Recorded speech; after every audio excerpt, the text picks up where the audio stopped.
Most NFL rookies are told to be patient. Wait your turn. Earn your spotlight. Let the league decide when you're allowed to matter.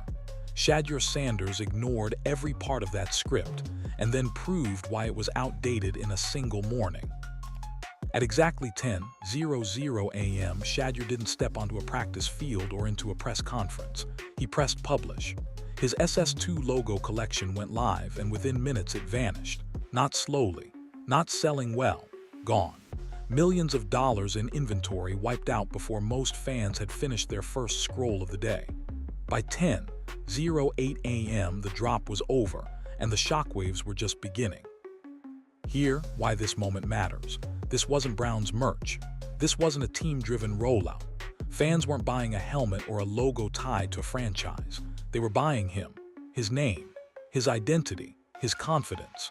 And the speed of that sellout reportedly sent Nike executives scrambling because the conversion data didn't just look good, it looked unprecedented. Insiders claim the buying velocity outpaced athletes who already sit at the top of global sports culture. That detail flips the entire conversation. The NFL has always believed teams create stars, that rookies borrow relevance until they earn independence. Shedeur just proved the opposite. He didn't wait for Sunday highlights to validate him. He didn't wait for Pro Bowls or playoff runs.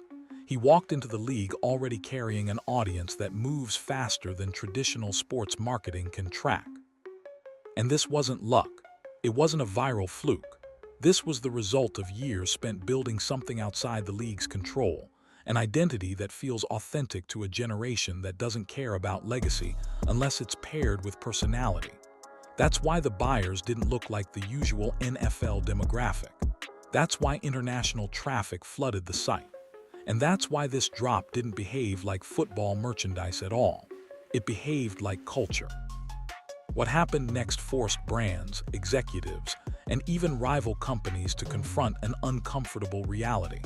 The power has shifted. The audience is no longer waiting to be told who the next star is.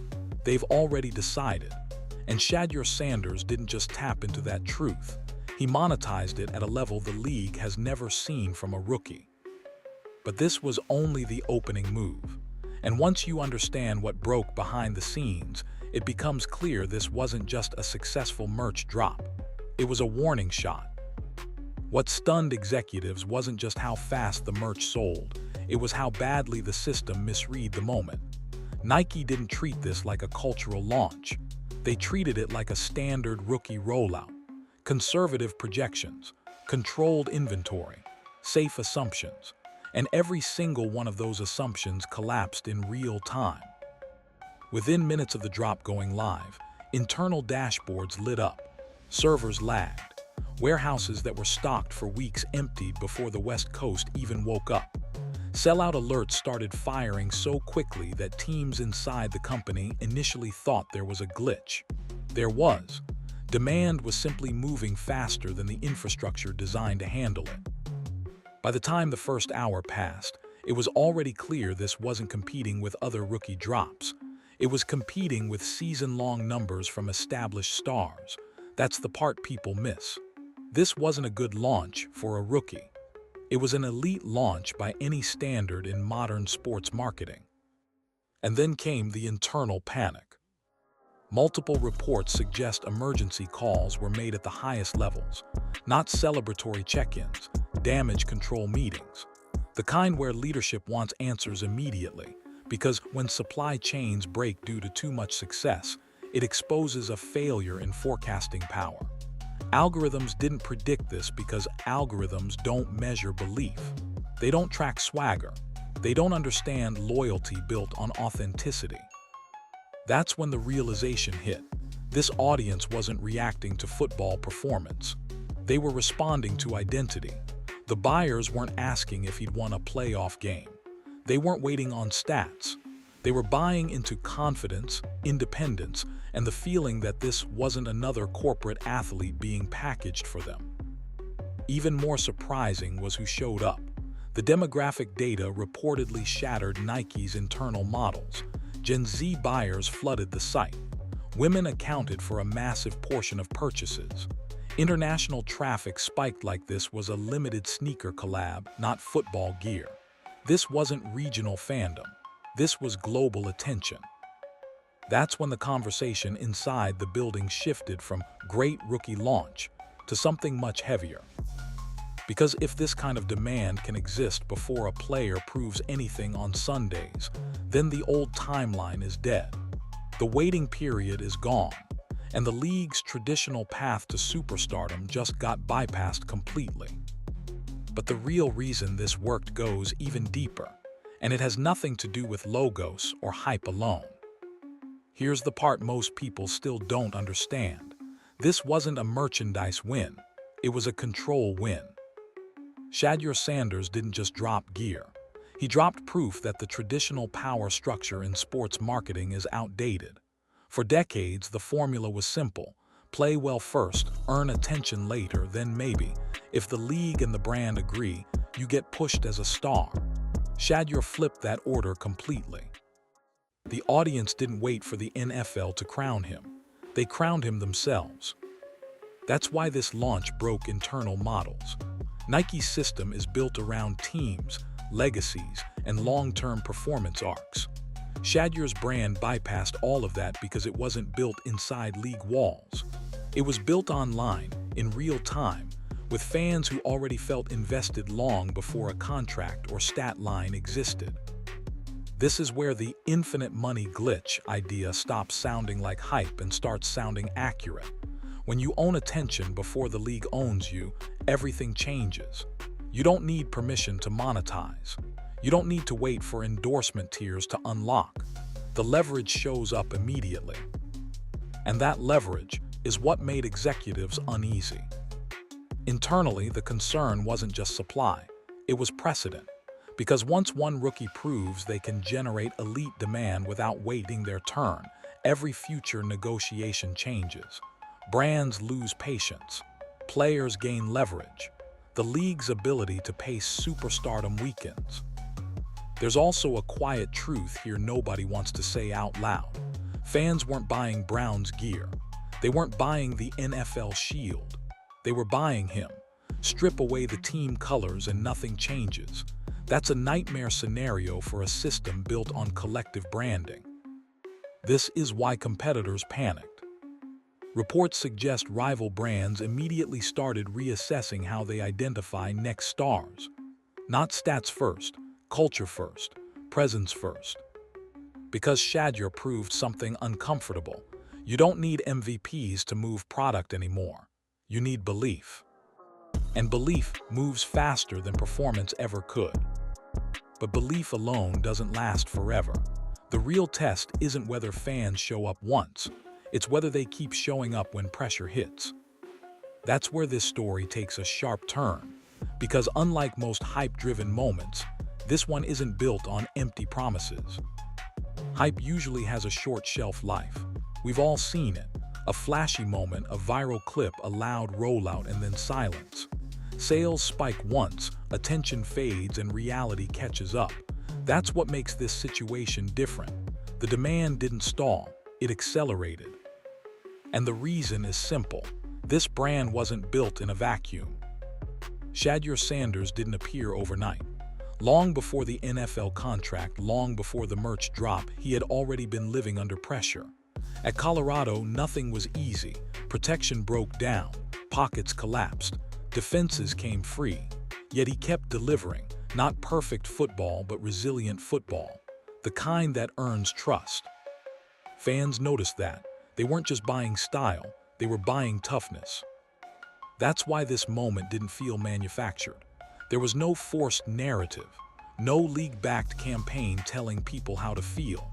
What they saw was confidence backed by evidence, and that's rare in modern sports branding. This is where Nike's internal data started lining up with something they couldn't quantify. Every high-performing, athlete-driven brand has one common trait: consistency under stress. Shedeur's appeal isn't built on highlight culture alone. It's built on composure, on taking hits, standing back up, and staying sharp when chaos hits. That matters more than people realize. Because fans don't stay loyal to flash. They stay loyal to credibility, and credibility is what allows a brand to survive its first real test. Early reports from camps only reinforced that belief. Accuracy numbers stayed high. Decision-making improved. The same calm that defined his college tape showed up again. That reassured buyers that this wasn't a short-term flip. It was a long-term bet. And here's the key difference. When hype fades, brands panic. When belief grows, brands double down. That's why renegotiation whispers started almost immediately. The original deal wasn't structured for this level of response. Incentives were triggered in hours, not months. Suddenly, the conversation shifted from rookie potential to market correction. Because once a player proves they can carry attention and performance, the clock speeds up. Waiting 3 years to pay them like a star no longer makes sense. But this doesn't just affect one contract. It affects the entire ecosystem.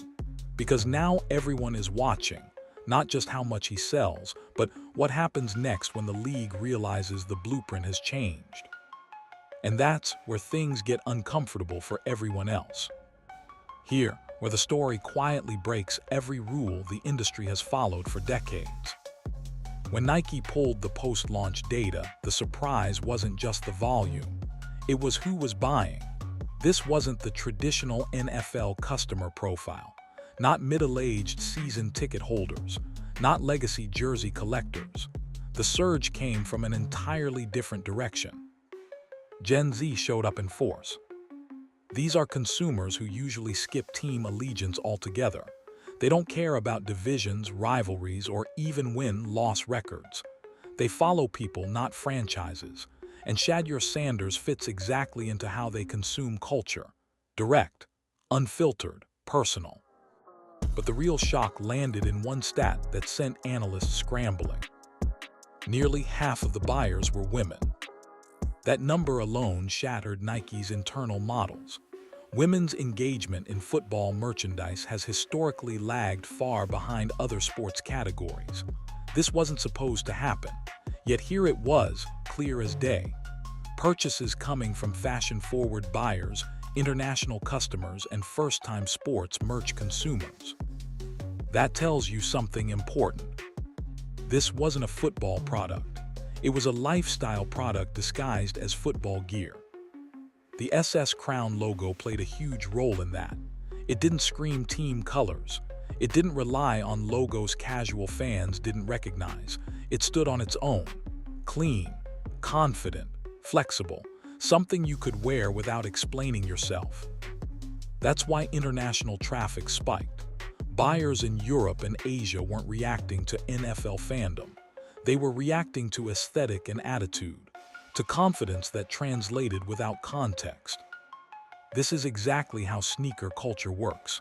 Limited drops, immediate sellouts, identity-driven purchases. Shedeur didn't just borrow that playbook. He applied it flawlessly to football, a space that rarely gets it right. And once that realization set in, competitors panicked. Because if this demographic shift holds, it changes everything. It means future stars don't need legacy franchises to build global reach. They don't need playoff runs or championships to sell product. They need authenticity and a voice that resonates beyond the field. That's a dangerous idea for an industry built on team-first economics. And it's why this drop wasn't just a success, it was a warning shot. Once the numbers leaked, the tone inside the industry changed fast. This wasn't admiration anymore, it was fear. Nike may have been stunned, but they weren't confused. They understood exactly what they were looking at, a rookie who had outgrown the traditional endorsement timeline in real time. That's why internal conversations reportedly shifted within days, not months. Days, emergency calls, rushed projections, accelerated production plans. Because if one athlete can generate this kind of demand before establishing an NFL resume, the entire valuation system breaks. That realization hit Nike's competitors even harder. Reports suggest Adidas moved immediately into crisis mode, holding strategy meetings to figure out how they missed this. Under Armour and Puma weren't far behind.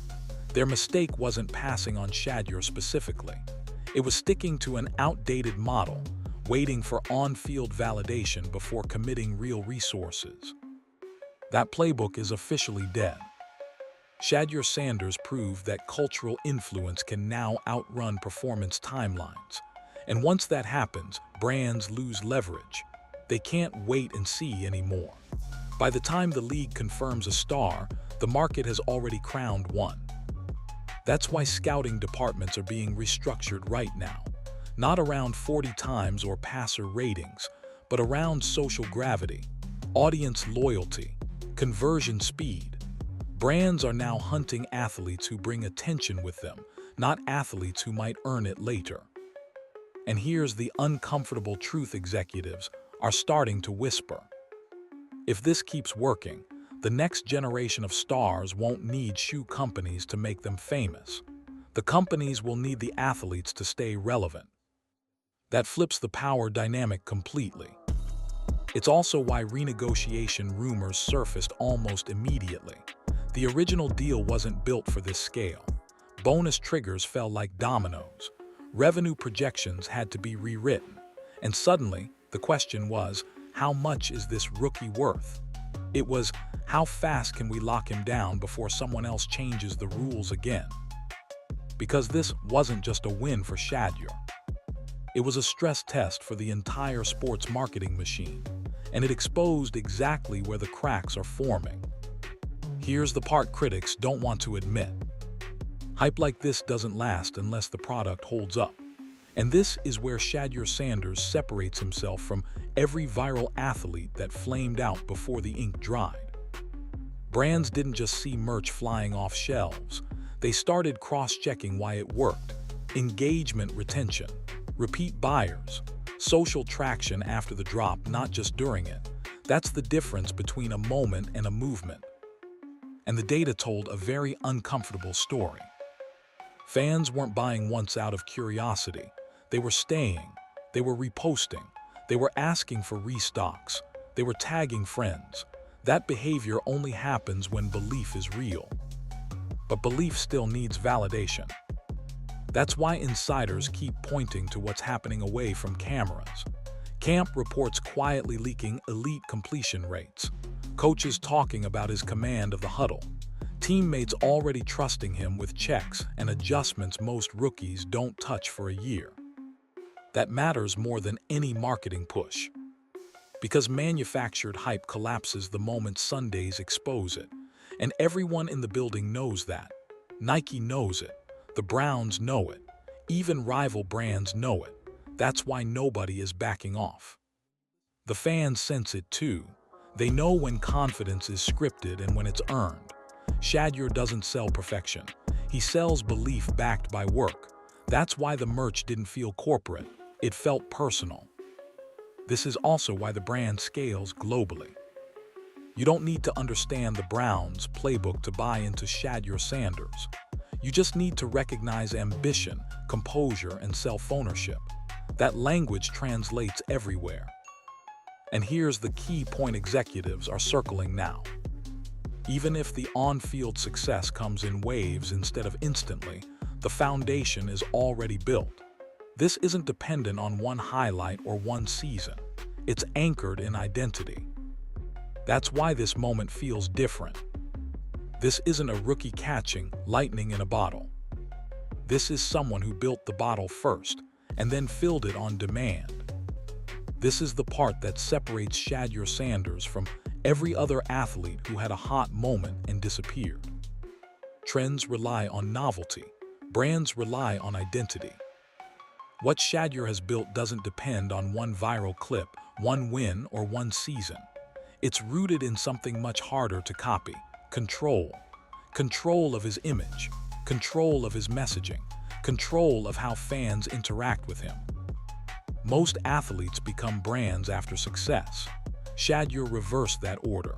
He became a brand first, then stepped onto the biggest stage in football, already carrying leverage. That's why the SS logo didn't feel like merch. It felt like a flag. Another reason this lasts is accessibility. Shedeur doesn't position himself above fans. He brings them into the journey, gifting teammates shoes, joking about money, showing behind-the-scenes moments. Those aren't accidents. They create emotional buy-in. Fans don't feel marketed to. They feel included. That emotional connection is what turns buyers into repeat buyers. And then there's the generational shift no one in the league wants to fully acknowledge. Younger fans don't idolize teams the way previous generations did. They follow people. They move with personalities, not franchises. Shedeur fits that shift perfectly. His audience isn't tied to Cleveland. It's tied to him. That means the brand travels. If the Browns struggle, the brand survives. If the Browns win, the brand explodes. Either way, the floor is already high. And unlike flash-in-the-pan stars, Shedeur isn't outsourcing his narrative. He isn't waiting for commercials to define him. He's building in public, adjusting in real time, and letting fans watch the process. That transparency creates trust, and trust is the most valuable currency in modern sports marketing. This is why executives aren't debating if this lasts anymore. They're debating how many others will try and fail to replicate it. What happened with Shedeur Sanders isn't just a successful merch drop or a viral moment. It's a warning shot. For decades, the path was clear. Enter the league. Wait your turn, prove yourself. Then maybe you earn real money and real influence. Shedeur skipped that entire line, not because of luck and not because of hype, but because he understood something most athletes never do. Attention is leverage. He didn't ask the system for permission. He built value outside of it and forced the system to respond. That's why this moment matters beyond football. It signals a shift where athletes no longer need to be manufactured by leagues or brands. They can arrive fully formed with audiences, identity, and control already in place. Teams benefit. Corporations follow. Power moves upstream. And this isn't about ego or flash. It's about ownership, of narrative, of image, of future. Shedeur's success shows that the modern superstar isn't just judged by wins and stats, but by cultural gravity. The scary part for the old guard. This blueprint is public now. Every young athlete watching just learned the same lesson. You don't wait to be chosen anymore. You build and let the world catch up.